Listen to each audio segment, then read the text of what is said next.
I wonder if I could ask you, I know you're not going to be doing special teams going forward, but you've had the kickers for 4 weeks, and I wonder what you think of how the two of them are doing.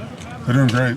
They're doing great. They've been progressing. We've actually manufactured some things in practice to get them more looks, put more pressure on them, and they've been handling it well. Is it hard to evaluate when you've only got one guy at kicker, one guy at punter, basically? I mean, I know they've both been doing both a little bit, but you haven't had the competition that you normally would have. Yeah, I don't think there's anything or very few things that can simulate that type of pressure to win a game, and we try our best to get out here and give them opportunities to perform in front of their teammates, put a half gasser on it, different things, we try to manipulate during practice, but there's nothing that is like going out there to win a game, and so those guys have handled everything great. Can you just talk about each of them separately on kind of what they've shown you?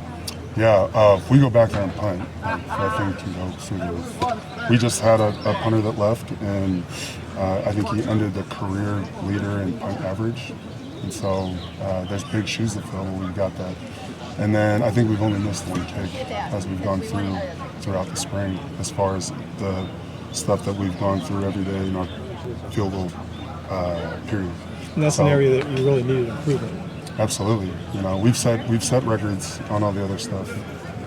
Back-to-back times with a forced fumble on kickoff, first time in school history. Back-to-back times, years with scoring a touchdown on kickoff, first time in school history. Obviously, talked about the career record that Lachlan had, and there's a lot of things that are moving in the right direction as far as special teams go. Back-to-back years of kickoff returns for touchdowns, first time in school history. So there's a lot of things that we've done as a unit, but nobody cares about that stuff until, when it's time for you to perform on whatever unit it is, you perform. So our culture of special teams and the culture of importance of special teams has been rooted, and there are key guys on our team that take pride in it, and that's helped us perform on Saturdays, and we're just adding new guys and helping them, become accustomed to the culture. With you being a co-DC, is your role with special teams changing at all? That is yet to be determined. It's kind of up in the air. You got a lot of interesting things to work through with so many talented minds being brought in. Is there sort of a specialization level with how things are going to break down with your responsibilities as a DC? Like, might you be oriented towards front seven, pass rush? Yeah, so kind of peeling back the curtain a little bit, we get together and it's a collaborative effort. Since I've been here, it's been a collaborative effort. There's been other times I've been on other defensive staff where it is not a collaborative effort. And a guy has what he wants to do, and we do what he does. But if you look at what we've done over the past couple of years, we've gotten out of our comfort zone as far as how we're calling defense this past year, and it helped us. And that was a collaborative effort. So co-DC titles, when we get in that room, there are no titles. Everybody has an opinion that is valid because we don't say anything unless it has value, right? And that's what I've learned the past 3 years with all our guys. And then you add the guys that we do add, they have experience with our staff, the guys that have come back or experience with our head coach. And so to say, one guy would change our defense is our defense. Our defense is pretty damn good. But it's always going to be players over plays. Right? We're coming up to a point in college football where there's an opportunity for acquisition and retention of talent, and that's what we're looking at. Because at the end of the day, our best players have to play their best, and we have to put our best players in the best positions to go make plays. And so regardless of what the calls are, or who's calling them or whatever, it is going to be a collaborative effort to get our best players doing what they do best consistently, and as long as they can go. Well, collaborative efforts definitely work with game planning if you're on the same page, but you can't have 10 guys calling plays when the game's on. Totally. So who's going to call plays? Yeah. I'll leave that to that coach. Right. We'll wait another day for an answer to that. But I will say this, there are very few things going into any situation that are options when you have a collaborative effort. So we go through every scenario.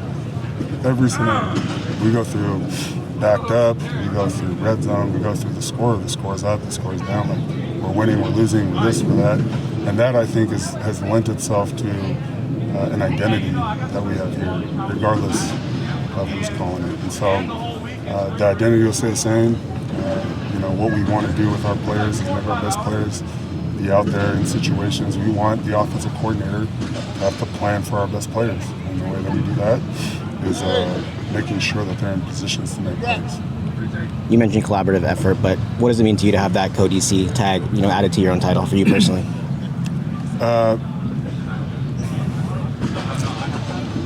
I don't think I can put into words what that means coming from Coach Wilcox, because it's tough, man. It's tough to try and climb in this deal, and not that I'm trying to climb, but the opportunities that I've been given here to stand in front of the team every day, opportunities I've been given now to help be a strong voice or a lead voice in our collaborative effort, and the opportunity to be in the Bay, and my kids are on all these teams, and my wife she's in Salt Lake right now at a tournament.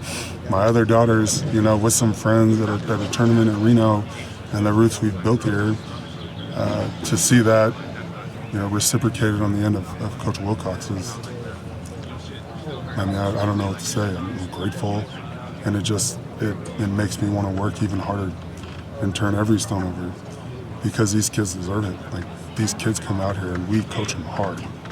Like, we coach them hard on defense, and the way that they've responded is they've put us in opportunities to win the games. And defensively, that's what we're going to do.